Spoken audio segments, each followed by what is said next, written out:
Bonjour à tous, je voulais aujourd'hui revenir sur mon ancienne vidéo, le Concile de Nicée, c'est la Sainte Trinité, puisque cette vidéo a fait couler beaucoup d'encre. Je vous remercie d'ailleurs tous pour vos nombreuses vues et vos commentaires. Il faut savoir que peut-être que je me suis mal exprimé dans cette vidéo, puisque la Sainte Trinité est quelque chose de très mystérieux, de mystique, de réel pour les chrétiens, de vivant, voilà, qui est l'Église et le dogme de l'Église chrétienne, donc aussi orthodoxe et protestante. Alors, quand je disais le Concile de Nicée, c'est la Sainte Trinité, je ne dis pas qu'avant ce fameux concile, il n'y avait pas de Sainte Trinité. Sauf que si vous voulez là, tous les grands évêques chrétiens se sont réunis pour figer une bonne fois pour toutes dans les textes la Sainte Trinité chrétienne. Et je vais rappeler assez rapidement ce qu'est la Sainte Trinité chrétienne. Donc c'est le Dieu trois en un des chrétiens, le Père dans les cieux, le Fils Jésus-Christ, vivant, le Dieu vivant, la parole de Dieu faite homme, et le Saint-Esprit, comme les actions de Dieu, l'archange Gabriel qui va annoncer à la Vierge Marie qu'elle va avoir un enfant sans rapport sexuel et qu'elle l'appellera Jésus, voilà. Il y a aussi l'archange Saint-Michel qui va terrasser le dragon, le diable, etc. C'est la main armée ou le messager de Dieu. Voilà.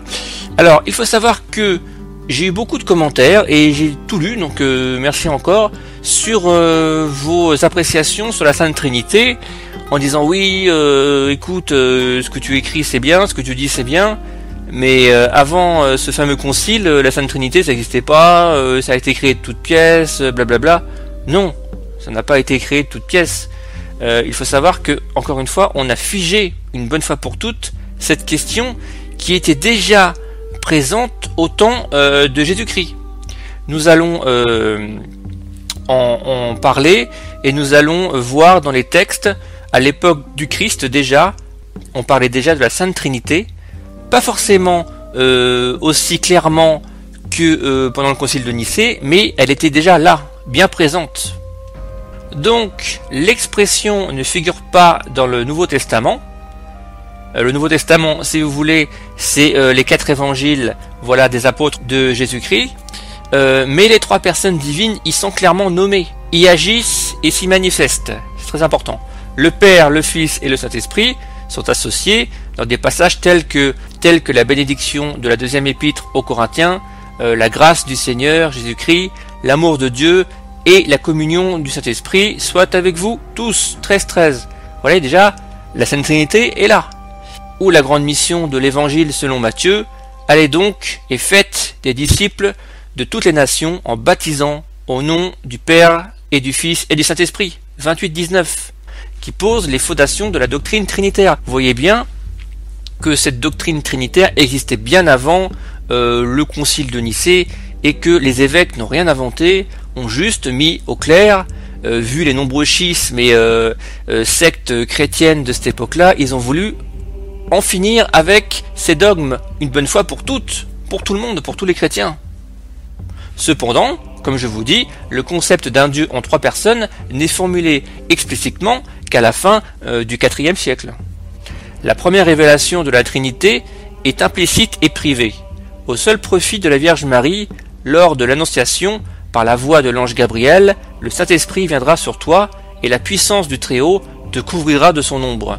C'est pourquoi l'enfant qui naîtra de toi sera appelé Fils de Dieu. Luc 1,35. Voilà, le Fils de Dieu. La deuxième révélation de la Trinité, également implicite mais publique cette fois, a lieu au Jourdain lors du baptême du Christ, et le Saint-Esprit descendit sur lui sous une forme corporelle comme une colombe. Et une voix fit entendre du ciel ces paroles. Tu es mon Fils bien-aimé. En toi j'ai mis toute mon affection. Luc 2,22. Encore une fois, une preuve de la Sainte Trinité. Elle était déjà là bien avant. Elle eut Jean-Baptiste, le précurseur, comme principal témoin. J'ai vu l'Esprit descendre du ciel comme une colombe et s'arrêter sur lui.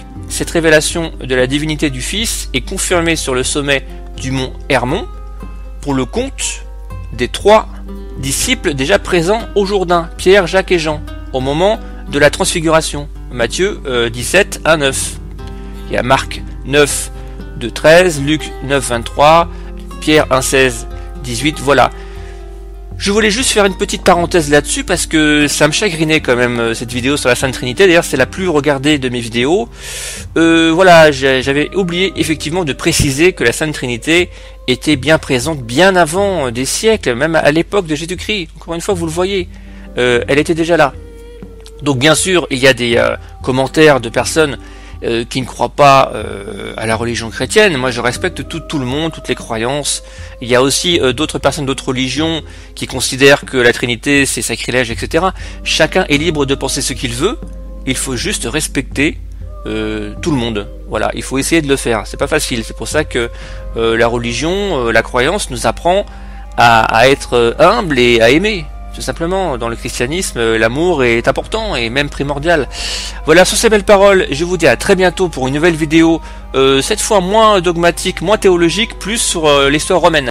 Merci beaucoup et à bientôt. N'oubliez pas de liker, de vous abonner, parce que j'ai beaucoup de vues, mais j'ai pas encore beaucoup d'abonnés. Je compte sur vous, merci beaucoup.